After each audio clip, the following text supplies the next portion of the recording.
సూర్యుడు అస్తమిస్తూ దిగమింగలా నల్లటి దుప్పటి కప్పుకున్నాడు. ఇద్దరూ వారి 3 కుక్క స్నేహితులతో కాటేజీ వైపు నడుస్తున్నారు. చూడండి రుద్ర మళ్ళీ వాళ్ళ కుక్కలు బాబా ముగ్గురు కలిసి ఆ కాటేజ్ వైపు నడుస్తున్నారంట. ఎక్కడి నుంచో రేడియోలో ఓ పాత హిందీ పాట వినిపిస్తుంది. రుద్ర ఈరోజు తన పిల్లల గురించి బాధపడటం లేదు. ఈరోజు అతనికి తన తండ్రి పాత స్నేహితుడు సాధువు బాబా ఉన్నాడు. చూడండి ఎప్పుడూ రుద్ర చాలా అలోన్‌గా బాధపడుతూ అలా ఉండేవాడు కదా! ఈరోజు తనతో పాటి షిరిడీ సాయిబాబా తనతో పాటు ఉన్నందుకు అసలు రుద్రకి తన పాత జ్ఞాపకాలు, తన పిల్లల గురించి, వాళ్ళ గురించి ఎవ్వరి గురించి తను దిగులు పడడం కానీ, బాధపడటం కానీ చేయటం లేదంట. 2 వారాల తరువాత బాబా వెళ్ళిపోయారు. ఆహ్ క్యూ కట్టి ప్రజలు అనారోగ్యంతో రాసాగారు. స్వస్థత పరిచే ఛానల్‌లా ఎలా మారాలో బాబా నేర్పించారు రుద్రాకి. చూడండి ఇప్పుడు హీలింగ్ కూడా స్టార్ట్ చేశాడు కాబట్టి చాలామంది అసలు క్యూ కట్టి ఇంటి ముందు నించున్నారంట. ఇప్పుడు హీలింగ్ ఎలా చేయాలో కూడా హీలింగ్ కూడా స్టార్ట్ చేశాడనమాట రుద్ర. గుర్తుంచుకో, నువ్వు ఓ హీలింగ్ చేసే మీడియంవి కావచ్చు. లేదా నువ్వు ఇతరుల ఆరోగ్యం కోసం ప్రార్థిస్తూ ఉండవచ్చు. గుర్తుంచుకోవాల్సిన ముఖ్యమైన విషయం ఏమిటంటే, నీ శరీరం, మనసు, హృదయం ఒకే కోణంలో ఉండాలి. ఏ విధమైన బంధము, తీవ్రమైన ఉత్సుకత లేకుండా ఉండాలి. చూడండి హీలింగ్ చేసేటప్పుడు బాబా రుద్రాకి చెప్తున్నాడనమాట అసలకి. నువ్వు ఒక మీడియంవి మాత్రమే దీంట్లో హీలింగ్ చేసే మీడియంవి మాత్రమే. అంతే తప్ప నువ్వు ప్రజలకి ఎవరైతే తన సహాయం కోసము వచ్చిన వాళ్ళ కోసం నువ్వు ప్రార్థిస్తున్నావు అంతే. కానీ గుర్తుంచుకోవాల్సింది ఏమిటంటే ఎప్పుడు కూడా మన ఒక శరీరము, మనసు, హృదయము ఒకే యాంగిల్‌లో ఉండాలన్నమాట అసలకి. దేనికి కూడా మనము తీవ్రమైనగా ఉత్సుకత అంటే క్యూరియాసిటీ చూపెట్టడం కానీ, ఆందోళన పడడం కానీ, అటాచ్‌మెంట్ కానీ ఉండకూడదనమాట హీలర్ అనేవాడు ఒకవేళ తన సొంతం వాళ్ళు ఎవరైనా వచ్చినా కానీ అతను ఆహ్, మ ఒక ఒక అవ అతను ఆ ఒక మైండ్ స్టేట్‌లో ఉండాలనమాట. ఎప్పుడైతే ఎమోషనల్‌గా అరే! ఇప్పుడు డాక్టర్ అయినా ఎవరైనా తన సొంతం వాళ్ళకి చేసేటప్పుడు ఎమోషనల్‌గా కనెక్ట్ అయిపోతారు గదండీ వాళ్ళు. అరే! ఇది సరిగ్గా వస్తుందో లేదో, నేను సరిగ్గా చేయగలుగుతానో లేదో, వీళ్ళకి ఏమైతుందో ఏమో అన్నట్లు లేకపోతే వాళ్ళ మీద విపరీతమైన ప్రేమ, అనురాగాలు ఇలాంటివి ఉన్నప్పుడు వాళ్ళ డ్యూటీ అనేది కరెక్ట్‌గా చేయలేరనమాట. అదే విధంగా ఇక్కడ బాబా కూడా అదే విధంగా చెప్తున్నారనమాట. నీ శరీరాన్ని, మనసును, హృదయంని ఒకే కోణంలో ఉంచుకోవాలి. ఎలాంటి ఉత్సుకత లేకుండా ఉండాలి అని చెప్పేసి అంటున్నాడనమాట. రెండవది, నువ్వు ఎటువంటి అనారోగ్య స్థితుల్లోనూ ఉండకూడదు. గుర్తించుకో, నువ్వు మాస్టర్‌వి కాదు. ఒక మీడియంవి కాబట్టి నీ శరీరం ఎక్కువ నకారాత్మకమైన శక్తిని గ్రహించలేదు. చూడండి మన బాడీ కూడా ఫిట్‌గా ఉండాలంట. హెల్తీగా, యాక్టివ్‌గా ఉండాలనమాట. ఎందుకంటే అతను మాస్టర్ కాదు కాబట్టి రుద్ర అనే అతను ఒక మాస్టర్ కాదు. ఒక మీడియం కాబట్టి ఎక్కువైనా ఎందుకంటే ఆల్రెడీ మనం సిక్‌గా అలా ఉన్నప్పుడు, ఇంకా అక్కడి నుంచి వచ్చే ప్రజలు ఎంతోమంది అనారోగ్యాలతో సరికాని ఆహారాలతో ఉంటారనమాట. ఆ ఆహారాలంతా కూడా ఇతని మీదకొచ్చేసాయంటే ఇతను తట్టుకోలేడనమాట. అందుకోసమే ముందు నువ్వు మన సేఫ్టీ మనం ముందు చూసుకోవాలి గదండీ! అలాగే చెప్తున్నారనమాట. నీ శరీరం ఆరోగ్యంగా ఉండాలి అని చెప్పేసి చెప్తున్నారనమాట బాబా రుద్రకి. నువ్వు కనుక ఆరోగ్యంగా సరియైన మానసిక స్థితిలో ఉండకపోతే నీలోని వస్తున్న నెగెటివ్ ఎనర్జీ నిన్ను, నీ ఆరాను బాగా బాగా బాగా చుట్టేస్తుంది. ఇంకొకరిని స్వస్థత పరిచే హీలరువు అయిన ఆ వ్యక్తి జబ్బును నువ్వు తీసుకొని నువ్వు జబ్బు పడుతావు. చూడండి ఎప్పుడైతే మనకి సకారాత్మకమైన ఆలోచనలనమాట మంచి ఆలోచనలు మనం ఎప్పుడైతే ఆరోగ్యంగా ఉండకపోయినా కానీ, మనకు ఆరోగ్యంగా ఉన్నప్పుడే మనకొక మంచి ఆలోచనలు ఇవన్నీ వస్తుంటాయి. మనం అనారోగ్యంతోనో, దీర్ఘకాలికంగా ఏదో ఒక అనారోగ్యాలతో పడుతున్నప్పుడు అప్పుడు మన ఆలోచన విధానం కూడా బాగుండదండి. అంటే ఎప్పుడు ఏదో ఒక డిసప్పాయింట్‌మెంటో ఏదో అలా ఉంటుందనమాట. ఎప్పుడు ఈ అనారోగ్యం నుంచి బయటపడతాను అని ఆ దిగులు, డిసప్పాయింట్‌మెంట్ ఇలాంటివి ఉంటాయన్నమాట. అప్పుడు మన మానసిక స్థితి కూడా సరిగ్గా ఉండదనమాట. అలాంటి టైంలో మనకు తెలియకుండానే నెగెటివ్ ఎనర్జీ అనేది మన దగ్గర ఉంటుందనమాట. అప్పుడది మన ఆరాను బాగా చుట్టేస్తుందంట ఆ నెగెటివ్ ఎనర్జీ అనేది. ఇంకొకరికి మనము హీల్ చేయాలి అని చెప్పేసన్నప్పుడు, ఆ వ్యక్తి యొక్క జబ్బును నువ్వు తీసుకొని అప్పుడు జబ్బు పడతావు అని చెప్తున్నారనమాట. అసలే మనకే బాలేనప్పుడు ఇంకొక వ్యక్తి యొక్క అనారోగ్యాన్ని, వాళ్ళ ఒక ఆరాన్ని వాటి ఎఫెక్ట్ అంతా మన మీద ఉంటుంది. అప్పుడు నువ్వు జబ్బు పడే ఛాన్సెస్ ఇంకా ఎక్కువుంటాయి అని చెప్పేసి అంటున్నారు బాబా. దీంతో నీలోని ప్రాణశక్తి, జీవధార సన్నగిల్లుతుంది. చూడండి ఆ కాస్మిక్ ఎనర్జీ అన్నమాట. ప్రాణశక్తి, జీవధార అనేది మెల్లగా పడుతుంది, తగ్గుతూ వస్తుంది అని అంటున్నారనమాట. నీలోని అగ్ని మినుకుమంటూ ఆగిపోవడం మొదలుపెడుతుంది. నీ శరీరం, మనసు, ఆరా అనారోగ్యానికి, విశ్రాంతి లేమినికి, నెగటివిటీకి, మిగతా అజ్ఞానాంధకరపు ఉద్వేగాలకు గురి అవుతాయి. అందుకోసమే ఈ హీలింగ్ చేసే వ్యక్తి అనేవారు మానసికంగా తన శరీరము, మనసు, హృదయము ఒకే కోణంలో ఉండాలి. మరి కంప్లీట్‌గా ఆరోగ్యవంతుడమై ఉండాలనమాట హీలింగ్ చేసే ముందు. ఈ జాగ్రత్తలు తీసుకోమని చెప్తున్నారు బాబా. కాబట్టి ముఖ్యంగా ముందుగా కావలసింది నీ శరీరము, మనస్సు, హృదయం, ఆత్మ ఆరోగ్యంగా ఉండాలి. ఇవన్నీ ఆరోగ్యంగా ఉండాలనమాట. నువ్వు ఆరోగ్యంగా ఉన్నావని నీకు అనిపించినప్పుడు నువ్వు ముందుగా ధ్యానంలో కూర్చోవాలి, ప్రార్థించాలి. ఎప్పుడూ కూడా అగ్ని ముందు హీలింగ్ చేయడానికి కూర్చోవాలి. నేను నూనె, దీపం, అగరబత్తి, కర్పూరం ఉంటే మంచిది. నేను నీకు ప్రార్థన నేర్పాను, ధ్యానం నేర్పాను. చూడండి ఎప్పుడూ కూడా ఇది చేసేటప్పుడు మన యొక్క శరీరము, మనసు, హృదయము, ఆత్మ ఇవన్నీ కూడా ఆరోగ్యంగా ఉండాలి అని అంటున్నారనమాట. నీకెప్పుడైతే ఆరోగ్యంగా ఉన్నప్పుడే, అప్పుడే హీలింగ్ స్టార్ట్ చెయ్యి. అప్పుడు ముందుగా నువ్వు ధ్యానంలో కూర్చో. ధ్యానంలో కూర్చొని ప్రార్థించు అని చెప్పేసి అని అంటున్నారనమాట. అగ్ని ధ్యానము, అది అగ్ని ధ్యానం గురించి కూడా చెప్పారండి. ఆ అగ్నిని ముందు హీల్ చేయడానికి కూర్చోవాలి అని అంటున్నారనమాట. అగ్ని ముందు మనము హీలింగ్ చేసేటప్పుడు అగ్ని ముందు కూర్చోవాలనమాట. ఆ అగ్ని అనేది ఏ రూపమైనా కానీ, దీపమైనా కానీ, అగరబత్తి అయినా కానీ, కర్పూరం కానీ ఏదైనా కానీ మంచిదే అని చెప్పేసి అంటున్నారనమాట. నేను నీకు ఆల్రెడీ ప్రార్థన ఎలా చేయాలో నేర్పించాను.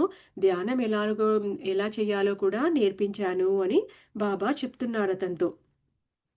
ధ్యానాన్ని, ప్రార్థనను నువ్వు మీడియంవి అయినా లేక ఇతరుల ఆరోగ్యం కోసం అయినా సరే చెయ్యాలి.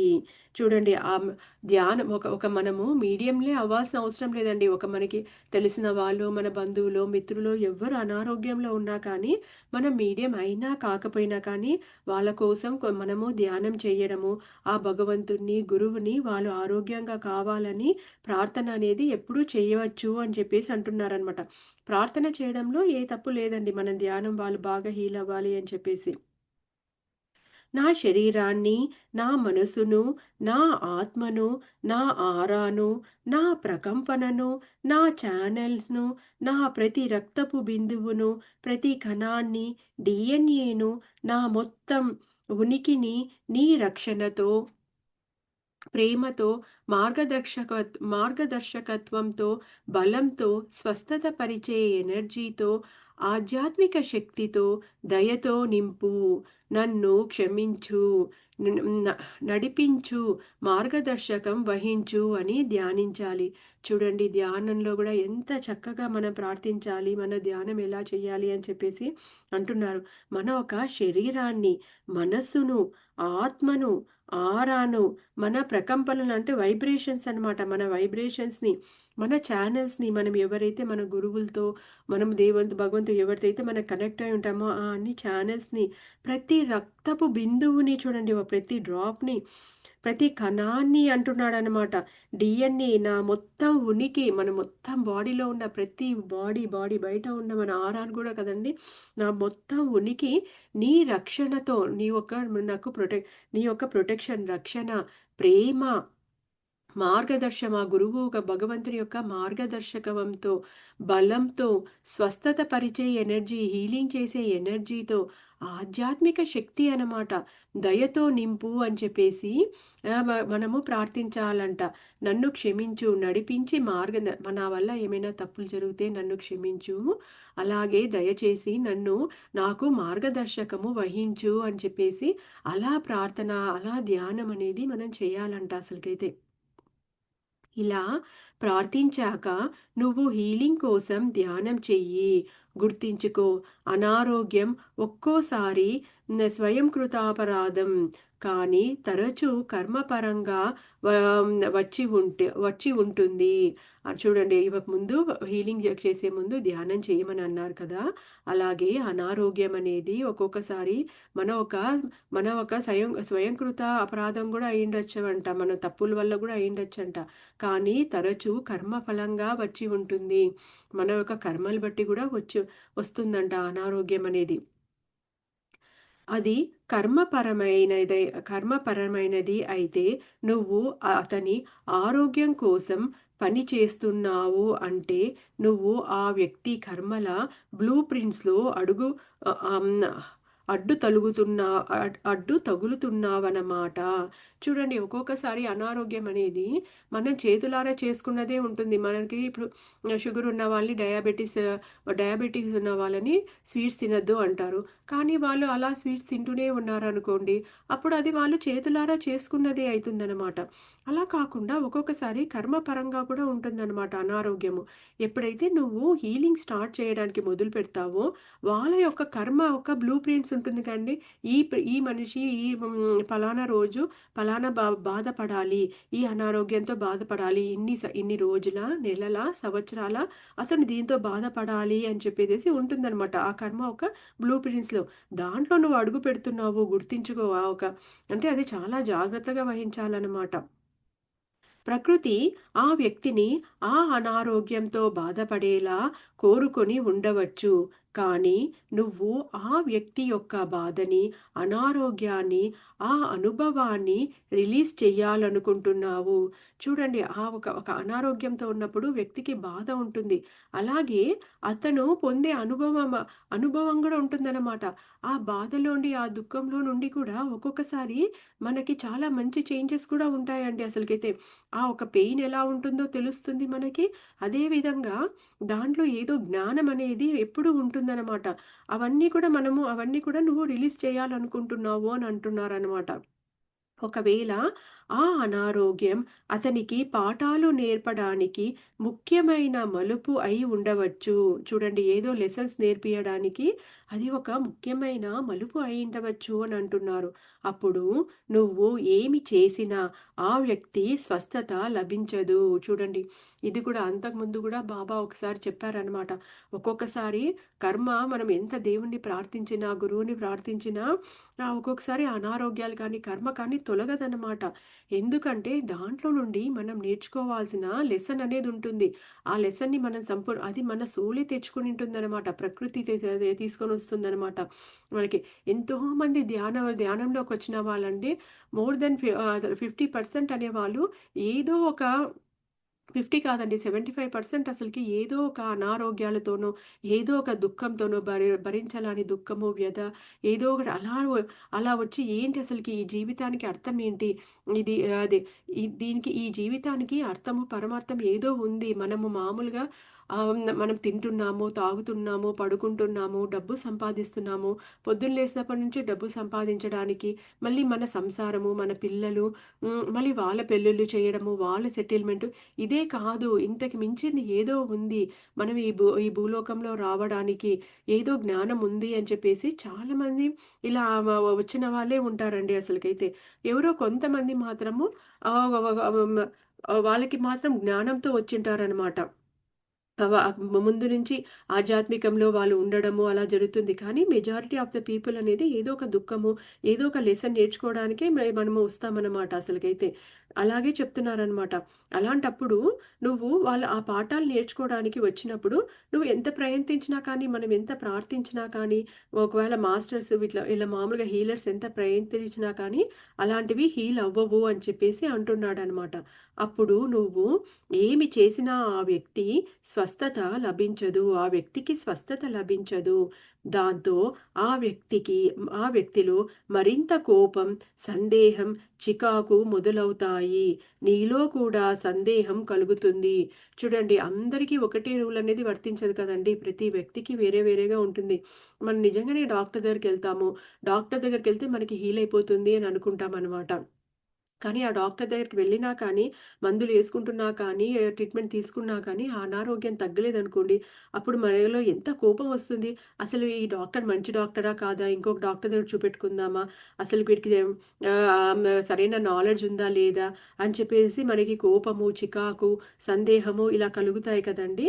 అప్పుడు డాక్టర్‌తో వెళ్లి చెప్తామనమాట. డాక్టర్ గారు, నేను ఎంత చేస్తున్నా గానీ తగ్గట్లేదండి. అసలు మీరు చెప్పిన టాబ్లెట్స్ అన్నీ వాడుతున్నాను తగ్గట్లేదు అంటే, అప్పుడు ఆ డాక్టర్‌కి కూడా సందేహం వస్తుంది కదా! అరే! ఎందుకు మామూలుగా అందరికీ పని చేశాయి కదా! వీళ్ళకెందుకు వర్క్ చేయలేదు? అసలు ఏంటి? ఏంటని అతని మీద తన మీద తనకే కూడా డాక్టర్‌కి అప్పుడప్పుడు సందేహం కలుగుతుంది కదా!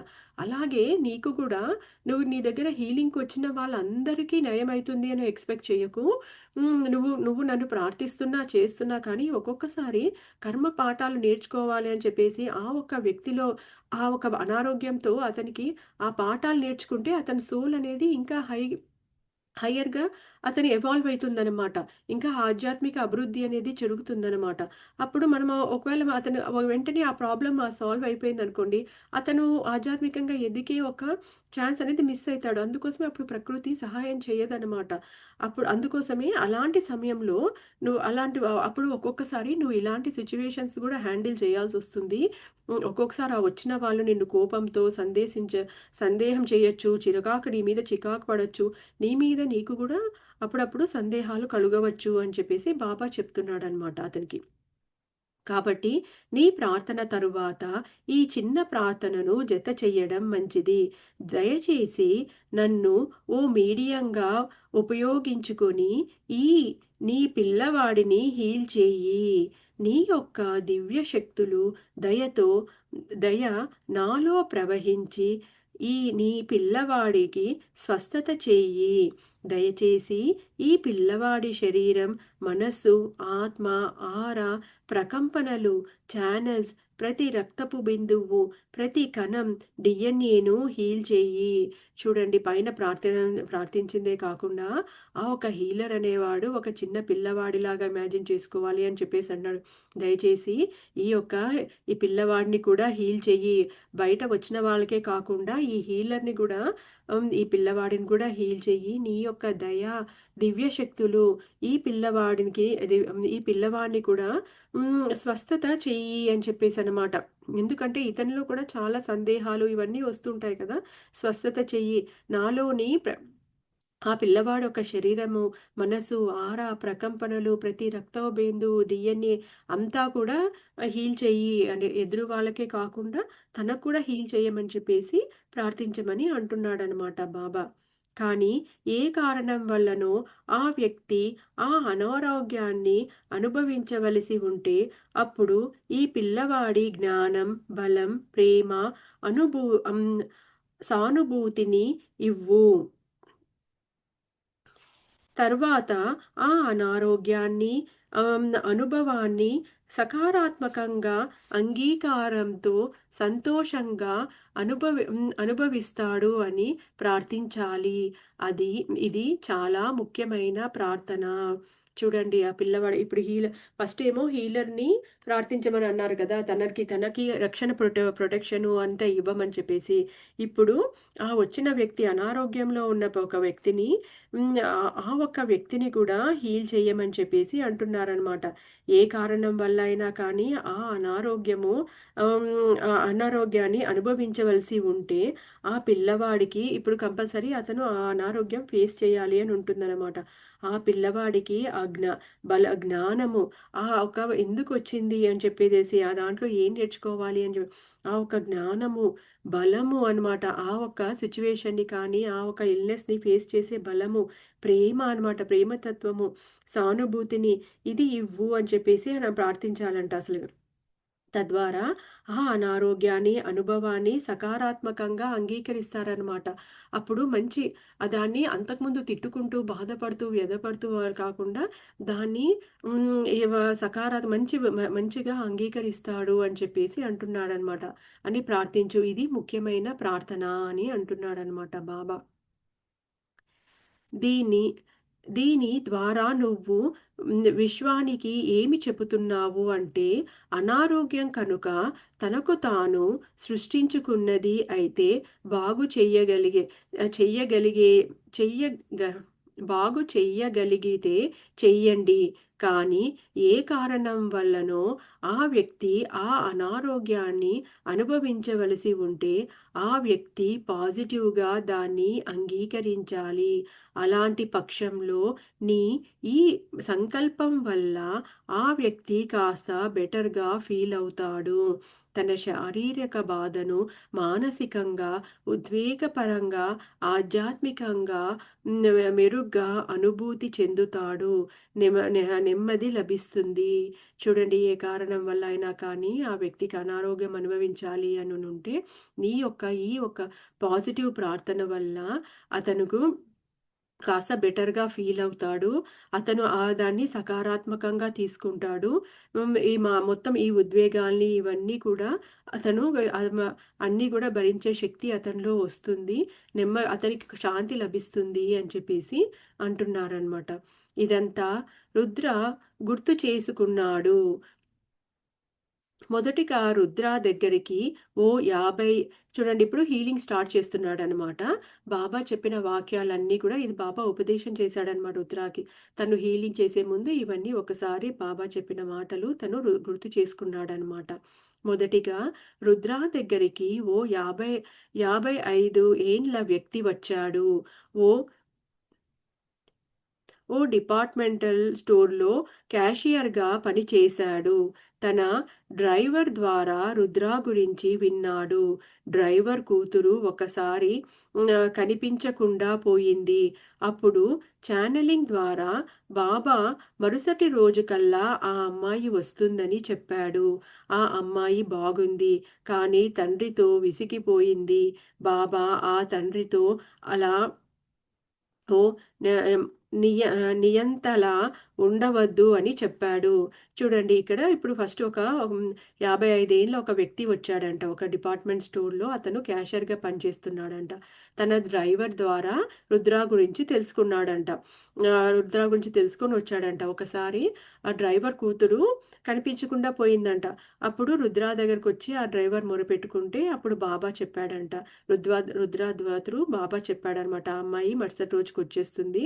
కానీ నువ్వు ఒక తండ్రివి, ఒక నియంత్రకుడినిలాగా అంటే చాలా ఆ తండ్రి అంట ఆ కూతురుతో చాలా కఠినంగా ఒక డిక్టేటర్ లాగా ఉండేవాడంట. అలా ఉండవద్దు అని చెప్పేసి మందలించి చెప్పాడంట అప్పుడు. ఆ డ్రైవర్‌కి. వాళ్ళ కూతురుతో మంచిగా ఉండు అని చెప్పేసి. పువ్వు పిల్లలు పువ్వుల్లాంటి వాళ్ళు. వాళ్ళను ప్రేమగా, జాగ్రత్తగా కానీ స్థిరంగా ఉంటూ చూసుకోవాలి. ఆ పాప మరుసటి రోజు 11:30 టైంలో తిరిగి వచ్చింది. తండ్రి, కూతురు ఆ సాయంత్రం రుద్రాని కలిశారు. ఇంట్లో చేసిన రుచికరమైన చిప్స్ కానుకగా ఇచ్చారు. ఇదంతా తన డ్రైవర్ ద్వారా విన్న ఆ వ్యక్తి పేరు హోషి. ఓ జొరాస్ట్రియన్. హోషి అండి అతను ఒక జొరాస్ట్రియన్ అంట. రుద్ర కాటేజ్‌లోకి వచ్చాడు. రుద్ర ఛానెలింగ్‌లో కూర్చున్నాడు. హోషి వీటిని అంతగా నమ్మే వ్యక్తి కాదు. అతనికి రుద్ర వేషము నచ్చలేదు. రుద్ర చాలా మోడర్న్‌గా జీన్స్ ప్యాంట్ ఏసుకొని, గెడ్డం పెంచుకొని కొంచెం మోడర్న్‌గా అలా ఉంటాడు కదండీ! అతను రుద్ర అసలు వేషమే నచ్చలేదంట. అతను పెద్దగా నమ్మడంట ఇవన్నీ కూడా.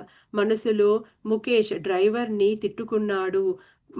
పొడుగాటి పొడగాటి జుట్టుండి, తలకు గుడ్డ కట్టుకున్న ఈ హిప్సీ యువకుడు దగ్గరకు తనను పంపించినందుకు. ఒక్కొక్కసారి మనం గూడా ఎవరో చెప్పినందుకు ఒక్కొక్క ప్లేసెస్‌కెళ్తాం కదండీ! మళ్ళీ అక్కడ అరే! ఎందుకెళ్ళామా అని చెప్పిన వాళ్ళని తిట్టుకుంటూ ఉంటాం కదా! అలాగే తన డ్రైవర్‌ని ఇతను గూడా తిట్టుకుంటూ ఉన్నాడనమాట. రుద్ర తన ప్రార్థనలు చెప్పుకున్నాడు. కళ్ళు మూసుకొని బాబాను ప్రార్థించాడు. ఆపై రుద్ర తన కుడి అరచేతిని హోషి ఎడమ అరచేతిపై ఉంచాడు. అరచేతులు తగ హ్మ్. తగలట్లేదు. రెండిటికి ఓ అంగుళం ఎడం ఉంది. రుద్ర కళ్ళు మూసుకున్నాడు. హోషీకి తన అరచేయి మధ్యలో హ్మ్, వేడెక్కడం తెలిసింది. చూడండి అరచేతిని టచ్ చేయలేదనమాట రుద్ర. కానీ కొంచెం గ్యాప్ ఉందనమాట. కానీ హోషి అలా చెయ్యి ఇట్లా పెట్టుకొనుంటే రుద్ర చెయ్యి తన పైన ఉంది. కానీ చెయ్యి మాత్రం టచ్ అవ్వట్లేదు. కానీ హోషి ఆ ఒక వేడిని గమనించాడంట. మధ్యలో అరచేయి మధ్యలో వేడెక్కడం గమనించాడంట.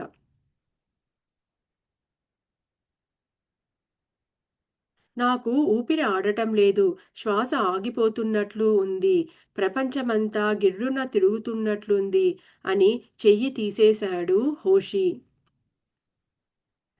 నా నాకు ఏమనిపిస్తుంది అంటే, ఎలా శ్వాసించాలో నీకు తెలియటం లేదు అని అన్నాడు రుద్ర.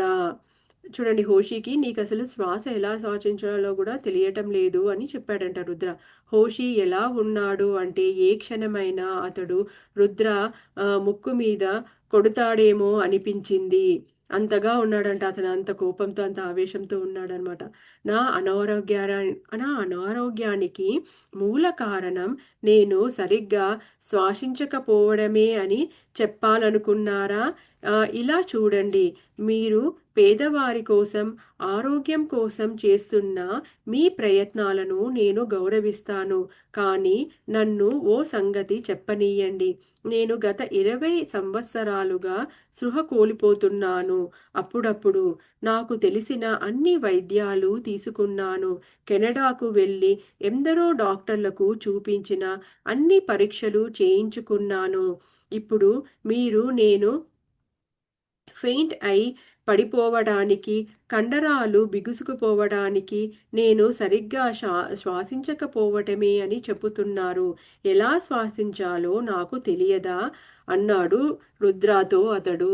చూడండి ఇతను ఎంతమందో వైద్యుల దగ్గరికి వెళ్ళాడంట. ఈవెన్ కెనడాకు గూడా వెళ్ళేసి పెద్ద పెద్ద డాక్టర్స్‌కంతా చూపెట్టుకున్నాడంట.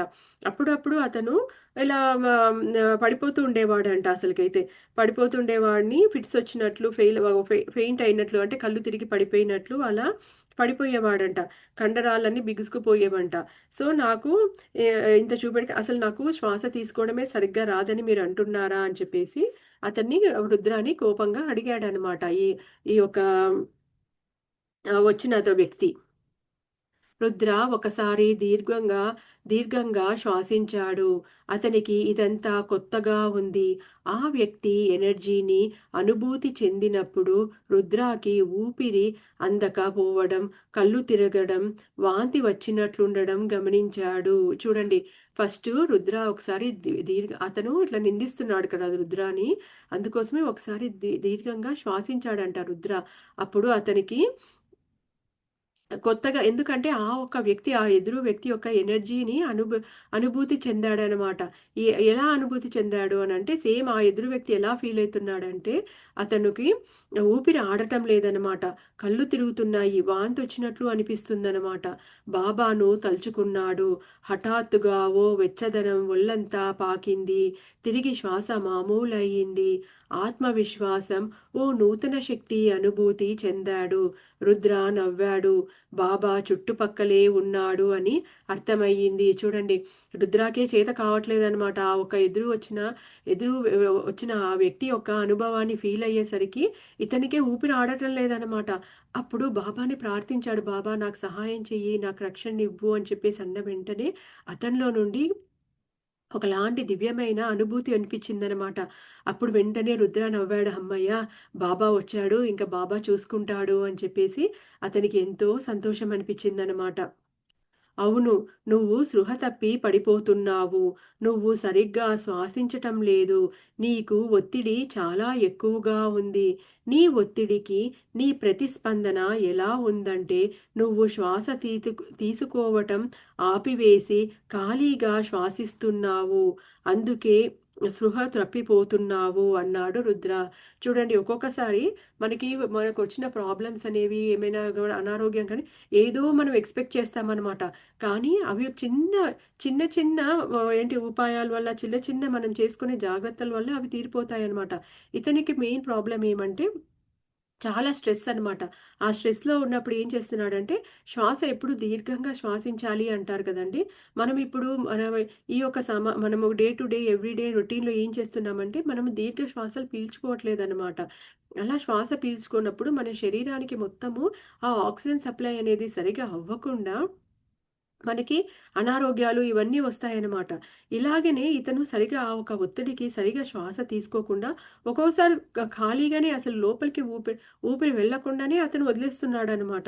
సో, అందుకోసమే నీకు ఆ గాలి అనేది అందకుండా, ఆ శ్వాస అనేది అందకుండా నువ్వు అప్పుడప్పుడు స్పృహ తప్పిపోవడము, ఇలా పడిపోవడము ఇవన్నీ కూడా జరుగుతున్నాయి అని చెప్పేసి రుద్ర ఆ వ్యక్తికి చెప్పాడనమాట.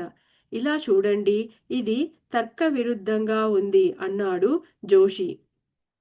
నువ్వు ఇక్క నువ్వు ఇక్కడ ఉండటం కూడా లాజిక్ కాదు.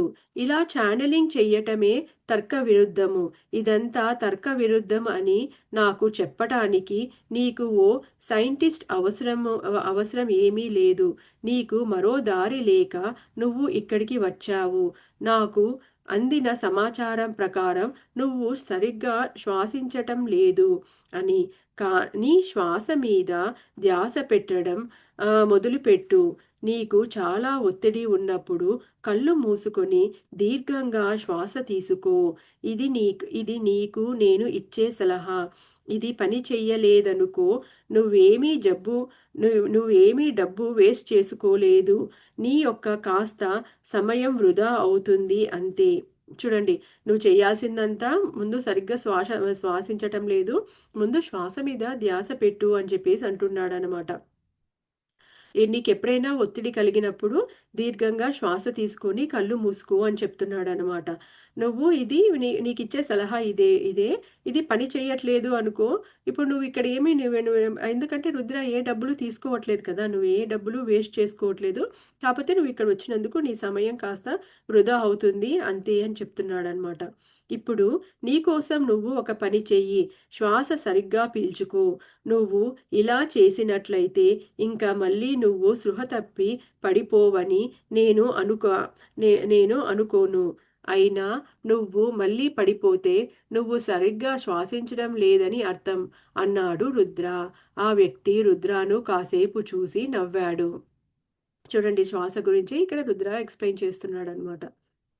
చాలా వరకు పరిష్కారాలు మన ఎదుటే ఉంటాయి.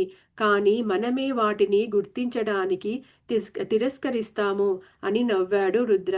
ఇది ముమ్మాటికి నిజమండి. అసలుకైతే ఒక్కొక్కసారి మన కళ్ళ ముందే ఉన్నా కానీ మనము వాటిని గుర్తించలేమనమాట. గుర్తించినా తిరస్కరిస్తామనమాట.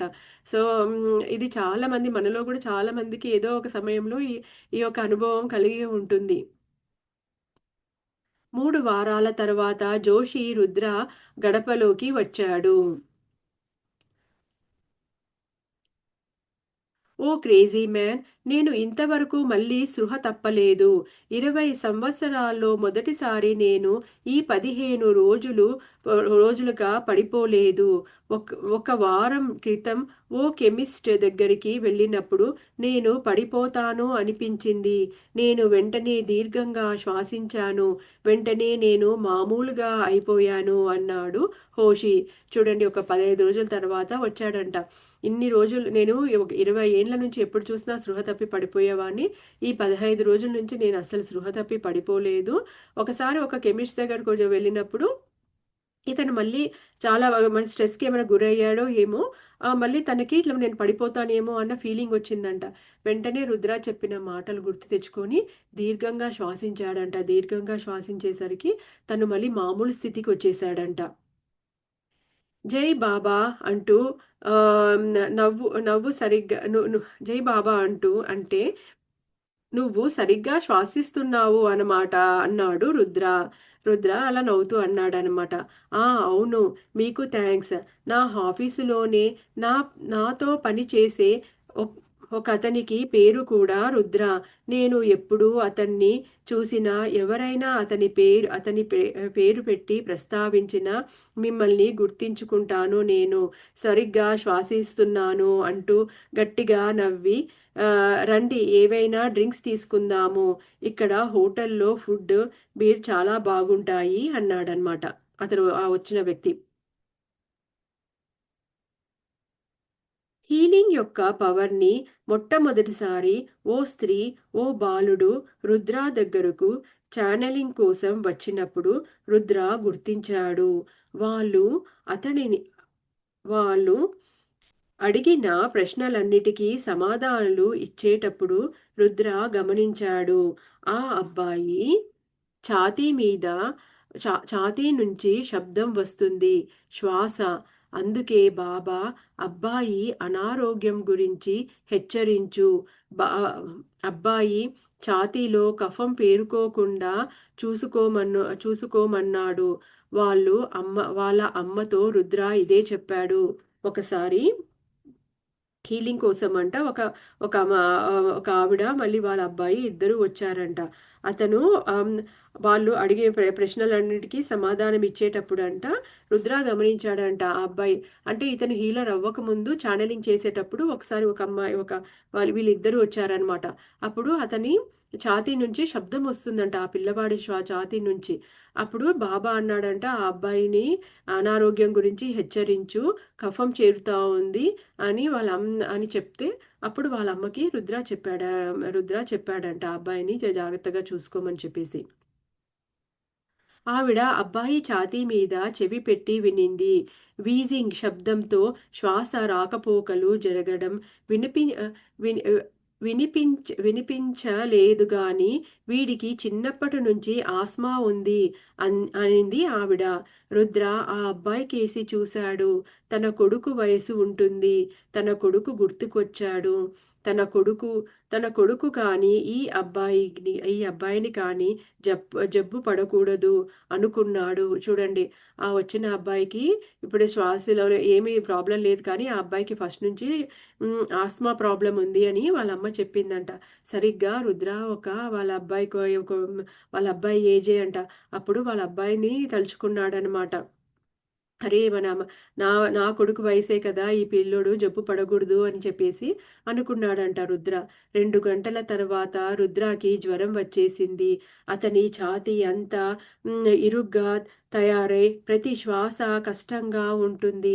అతనికి ఏం జరుగుతుందో అర్థమయ్యింది. ఎంతో ఉద్వేగానికి గురి అయ్యాడు. ఈ అబ్బాయికి ఎలా అయినా స్వస్థత కలిగించాలి అనుకున్నాడు.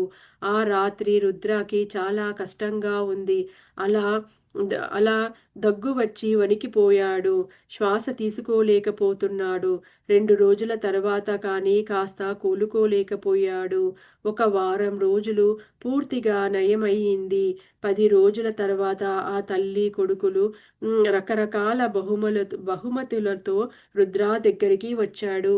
చూడండి, ఆ పిల్లోడికి హీల్ చేయాలి అనుకున్నాడు కదా! తను ఎమోషనల్‌గా కనెక్ట్ అయ్యాడనమాట.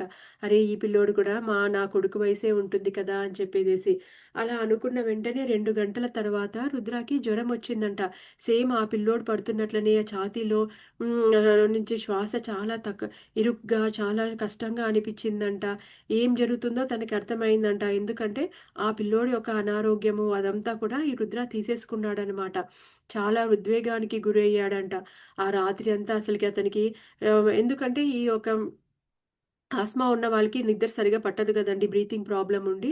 సో, అదంతా రుద్ర అనుభవించాడనమాట అసలకి. దగ్గు వస్తా ఉందంట. అలా వారం రోజులు అలా అయిపోయిన తర్వాత అతను కోలుకున్నాడంట.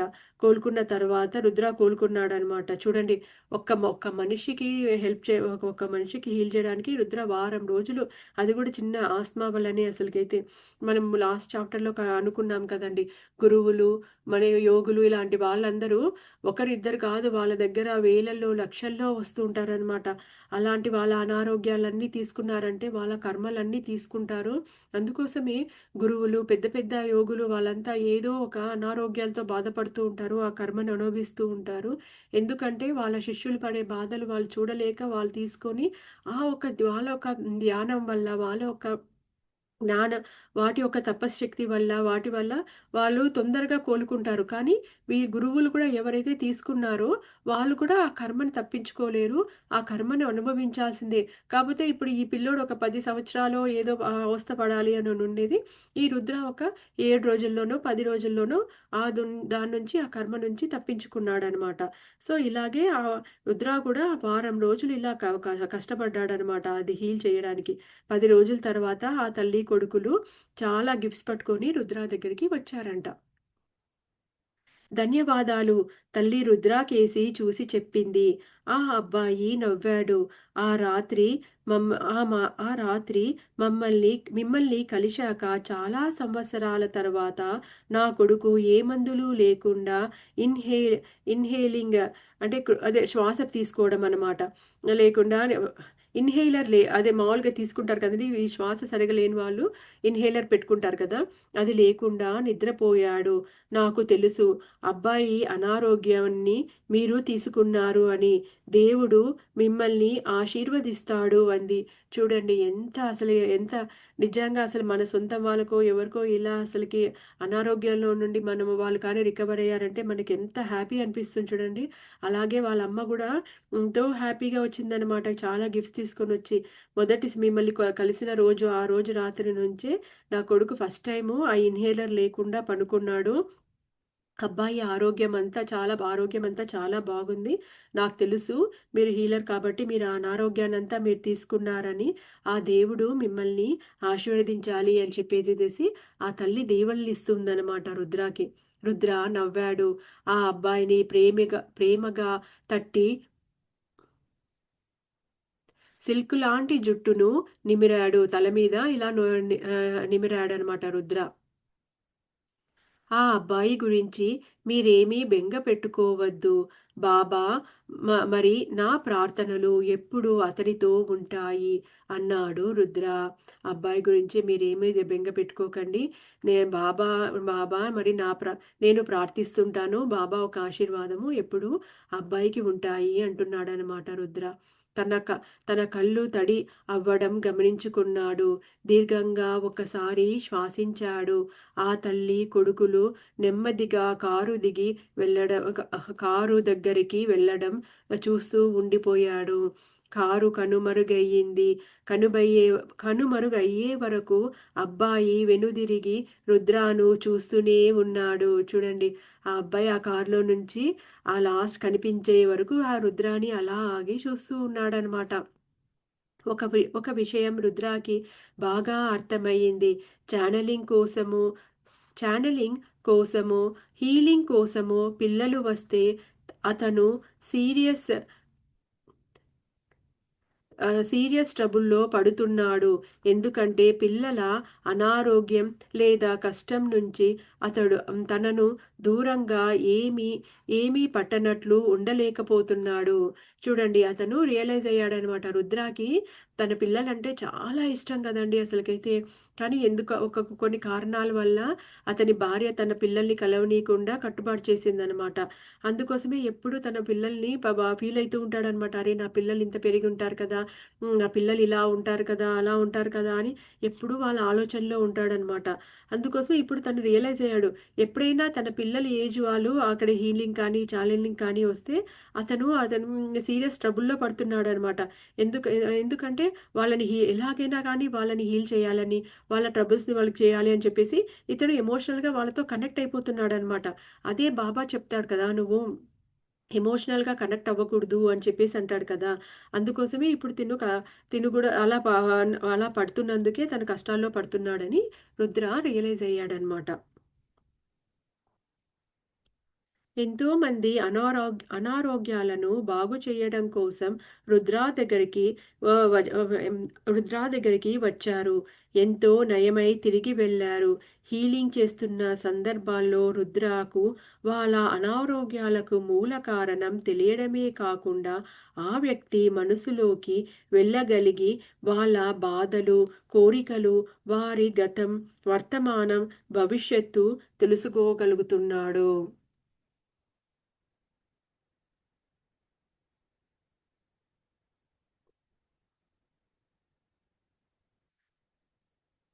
ఇప్పుడు చాలామంది వాళ్ళు హీలింగ్ కోసము ఆ రుద్ర దగ్గరికి వస్తున్నారంట. ఒక ఇప్పుడు రుద్ర హీల్ చేస్తున్నప్పుడు అసలు వాళ్ళ అనారోగ్యానికి రూట్ కాజ్ ఏంటి? మూల కారణం ఏంటి? అని వాళ్ళ మనసులోకి కూడా వెళ్ళగలుగుతున్నాడనమాట. వెళ్ళి వాళ్ళ యొక్క భయాలు అసలకి దేనికి ఆ ఒక ఒక అనారోగ్యాలనేదండి అన్నీ మన థాట్స్ మనం థాట్ పవర్ అనే దాంట్లో ఉంటాం గదండీ. మనం ఏది ఆలోచిస్తున్నామో, దేనికైతే భయపడుతున్నామో, మనకి ఏదైతే కోరికలున్నాయి, ఇవన్నీ అన్నమాట. మన గతం అన్నమాట. మనం గతంలో ఎలాంటి ఇన్సిడెంట్స్ మనం ఫేస్ చేశాము చిన్నప్పుడు, లేపోతే అసలకి మనం పెరిగే క్రమంలో ఎలాంటి ఇన్సిడెంట్స్ ఫేస్ చేశాము, లేకపోతే వర్తమానంలో అంటే ప్రెజెంట్‌లో మనం ఏమైనా ట్రబుల్స్‌లో ఉన్నామా, ఏదైనా స్ట్రెస్‌కి గురవుతున్నామా, భవిష్యత్తు గురించి కొంతమందికి టెన్షన్ ఉంటుందనమాట. ఇవన్నీ కూడా ఇలా ఎప్పుడైతే మనము ఇవి ఇలాంటి వాటికి మనం భయము, కోరికలు, గతం గురించి, మళ్ళీ వర్తమానం గురించి, వర్తమానంలో జరుగుతున్న ఇన్సిడెంట్స్ ఇవన్నీ కూడా అనారోగ్యాలకి కారణము అని చెప్పేసేసి రుద్ర ఇప్పుడు అతనికి స్లోగా వన్స్ హీ స్టార్టెడ్ మనం ఎప్పుడైతే హీలింగ్ స్టార్ట్ చేశాడో ఇవన్నీ అతనికి తెలిసిపోతున్నాయన్నమాట. ఇందాక వ్యక్తిలో గూడా మనం తెలుసుకున్నాం కదండీ! ఆ వ్యక్తి అంటాడు, "అంటే నాకు శ్వాసించడం గూడా తెలీదా?" అని చెప్పేసి రుద్రతో వెటకారంగా మాట్లాడతాడు గదా! అప్పుడు వెంటనే రుద్ర అసలు ఆ వ్యక్తి యొక్క ఎనర్జీని ఫీల్ అవుతాడనమాట. ఫీల్ అయ్యి తను నిజంగానే ఆ బాధను అనుభవిస్తాడు. ఆ శ్వాస ఆడకుండా ఉండడము అవన్నీ అనుభవిస్తాడు కదా! సో, ఇలాగే అనమాట. ఇప్పుడు అతను ఈజీగా వాళ్ళకి కనెక్ట్ అవ్వడం గూడా మొదలుపెట్టాడనమాట. వచ్చిన వాళ్ళు అందరూ లాభపడుతున్నారా? లేక అతను చెప్పిన జోస్యాలు నిజమయ్యాయా అంటే చెప్పలేము. కానీ కొన్నిసార్లు రుద్ర బలవంతాన కూర్చోవలసి వస్తుంది. అలసిపోతున్నాడు. ఓ రకమైన నిర్వే నిర్వేదానికి గురి అవుతున్నాడు. ఒక్కోసారి వచ్చిన వాళ్ళ సమస్యలు ఎంతో ఉద్వేగానికి గురి చేస్తాయి. అలాంటి సందర్భాల్లో పూర్తి అనుసంధానం జరగటం లేదు. చూడండి ఇప్పుడు హీలింగ్ బానే ఉంది కానీ, అతనికి గూడా చాలా ప్రాబ్లమ్స్ రుద్ర గూడా చాలా ప్రాబ్లమ్స్ ఫేస్ చేయాల్సొస్తుందంట. వచ్చిన వాళ్ళేమో లాభపడుతున్నారు. వాళ్ళు లాభపడుతున్నారా? లేకపోతే వాళ్ళు ఇతను చెప్పేది జోస్యంలాగా వింటున్నారా అని చెప్పలేం కానీ, ఒక్కొక్కసారి రుద్ర అంట తనకి చాలామంది క్యూ కట్టారనుకోండి బయట ఉన్నవాళ్ళు. అప్పుడు తను చాలా సేపు కూర్చోవాల్సొస్తుందంట. రుద్ర కూడా అనారోగ్యంతోనే ఉంటాడనమాట. అంత హెల్తీ కాదు. కానీ ఇలా చాలా సేపు కూర్చొని అతను టైర్డ్ అయిపోతున్నాడనమాట. అలసిపోతున్నాడనమాట. ఒక రకమైన ఉద్వేగానికి గురవుతున్నాడనమాట. ఎందుకంటే వచ్చేవాళ్ళు ముందుగానే బాబా అతనికి వార్న్ చేసింటారు కదా! వచ్చేవాళ్ళు చాలా బరువైన ఉద్వేగాలు, మానసికంగా చూడండి మనం వింటూ ఉంటే సమాజంలో ఎంతోమంది మనం అనుకుంటాం మన కష్టాలే ఎక్కువ ఎంతో పెద్దవి అని అనుకుంటాం. కానీ మనకన్నా ఎంతో కష్టాలు పడేవాళ్ళు ఇంకా చాలా మందుంటారనమాట.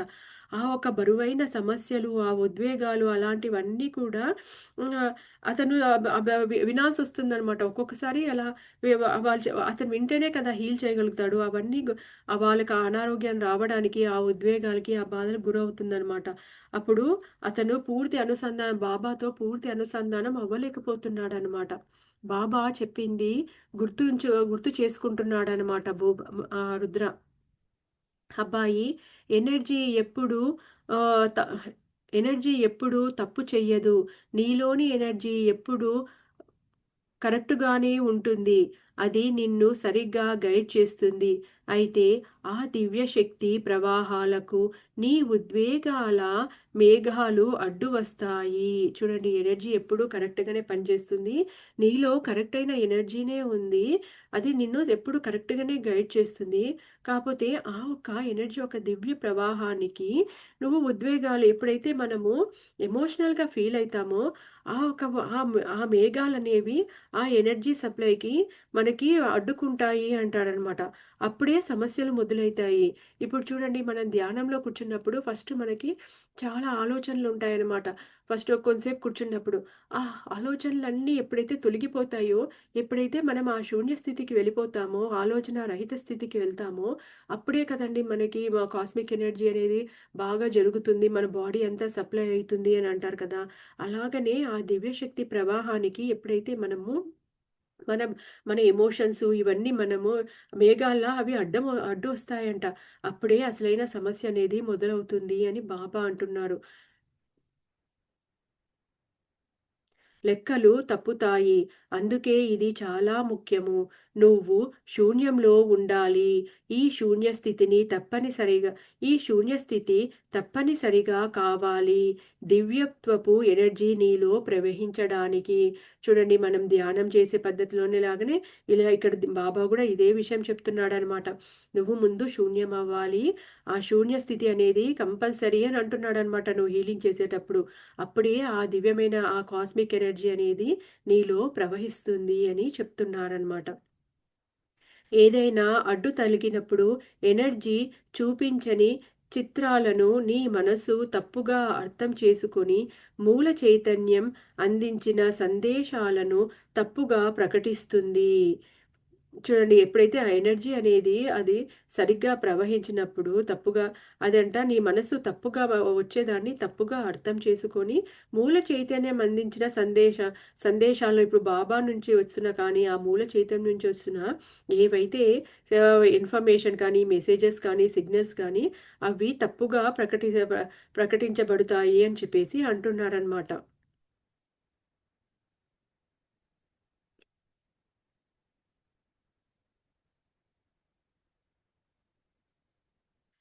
ఫేట్ అన్న పదానికి, హేట్ అన్న పదానికి ఒకే అక్షరమే తేడా చూడండి. ఫేట్‌కి, హేట్‌కి ఒకే అక్షరం. ఇక్కడ ఎఫ్ అయితే ఇక్కడ హెచ్ అనమాట. ఒకే అక్షరము తేడా. కానీ స్వర్గానికి, నరకానికి, చావుకి, బ్రతుకుకి ఉన్నంత తేడా ఉంది. చూడండి రెండిటికి ఎంత తేడా ఉందో అసలకైతే. స్వర్గానికి, నరకానికి ఉన్నంత తేడా అనమాట. ఫేట్ అన్నదానికి, హేట్ అన్నదానికి. నువ్వు కనుక శూన్య స్థితిలో ఉండకపోతే నువ్వు గందరగోళంలో పడి తప్పులు జరిగిపోతూ జరిగిపోతూ ఉంటాయి. నీ అతీంద్రియ శక్తి చెప్పింది కానీ, బాబా నీకు అందించినది కానీ నువ్వు సరిగ్గా తర్జమా చెయ్యలేకపోతావు. ఓ ఓ సర్వ్ ఓ స్వరంగ స్వరంగం ద్వారా వస్తాయి పదాలు.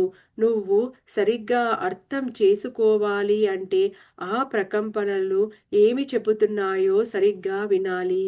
చూడండి ఎప్పుడైతే మనము ఎమోషనల్‌గా భావోద్వేగాల్లో ఉన్నప్పుడు, అప్పుడు ఆ ఎనర్జీ ఫ్లో అనేది కరెక్ట్‌గా జరగదు. ఆ జరగనప్పుడు నువ్వు అక్కడొచ్చే మెసేజెస్ అనేవి నువ్వు తప్పుగా అర్థం చేసుకోవచ్చు. లేపోతే కంప్లీట్‌గా అంటే సగం సగం వినడమో, లేకపోతే దాన్ని సరిగ్గా అర్థం చేసుకోకపోవడమో జరుగుతుంది. ఫేట్‌కి, హేట్ అంటే అసలు అసహించుకోవడం కదా! ఫేట్ అంటే మన తలరాత. ఆ రెండిటికి ఆ 2 పదాలు ఒకేలాగా ఉన్నా కానీ ఆ ఒక్క అక్షరంతో మొత్తం మ త మ మారిపోతుంది. ఎలా అయితే స్వర్గానికి, నరకానికి ఉన్నంత తేడా ఉంది. అలాగే నువ్వు శూన్య స్థితిలో ఉండకపోతే, గందరగోళంతో నువ్వు పడి ఉంటే, అప్పుడు నీ యొక్క అంతరాత్మ చెప్తున్న ఆ ఒక్క ప్రబోధాల్ని కానీ, నా నుంచి వస్తున్న సిగ్నల్స్ ఒక స్వరంగంలాగా ఒక స్వరంగం గుండా ఆ సిగ్నల్స్ వస్తాయి కదండీ! ఆ పదాలు కానీ, అది నువ్వు సరిగ్గా అర్థం చేసుకోలేవు అని బాబా చెప్తున్నారనమాట. అబ్బాయి, మనం ఎనర్జీతో డీల్ చేస్తున్నాము. ఓ చిన్న పొరపాటు ఓ వ్యక్తికో, ఓ కుటుంబానికో ఎంతో హ్మ్, బాధను, తీరని వెదను కలిగించవచ్చు. ఒకే ఒక్క తప్పు, ఒకే ఒక్క ఏకాగ్రత లోపము నువ్వు శూన్య స్థితిలో ఉండకపోవడం వల్ల నీ వల్ల ఎంతో నష్టం జరుగుతుంది. ఒక్కసారి ఊహించుకో. ఒక ఒక వ్యాపారవేత్తకి తన వ్యాపకాలు పెంచుకోమని చెప్ చెప్పావనుకో, నీ మాట విని అతడు గో అతడు మరో ఫ్యాక్టరీని నెలకొల్పి నష్టాల పాలై మూసివేశాడు అనుకుందాము. దాంతో ఎన్ని కుటుంబాలు బాధపడతాయో ఊహించావా? నువ్వు లెక్క తప్పడం వల్ల ఆహ్, ఎన్నో కొత్తగా చేరిన ఉద్యోగస్తుల కుటుంబాలే కాకుండా అతను కూడా తన వ్యాపారాన్ని కూడా మూసివేయవలసి రావచ్చు. చూడండి, ఒక చిన్న పొరపాటు వల్ల అసలకి నువ్వు వ్యాపారం బాగా ఇంకా నువ్వు ఎక్స్‌పాండ్ చెయ్యి అని చెప్పేసి నువ్వు ఒక్క పదం చెప్పడం వల్ల అతను ఒక వ్యాపారస్తుడు ఒక కొత్త ఫ్యాక్టరీ పెడతాడు. ఆ ఫ్యాక్టరీలో ఎన్నో ఉద్యోగాలు వస్తాయన్నమాట. కానీ ఆ ఉద్యోగాల్లో వల్ల ఇప్పుడు ఆ ఫ్యాక్టరీ సరిగ్గా నడవలేనప్పుడు, నువ్వు చెప్పిన మాట వాళ్ళు సరిగ్గా నడవలేక అది నష్టాల పాలైనప్పుడు, ఆ ఫ్యాక్టరీ మూసివేయాల్సొచ్చినప్పుడు, ఆ ఫ్యాక్టరీ యజమానితో పాటి ఎన్నో వేల కుటుంబాలు బాధపడవలసి వస్తుంది.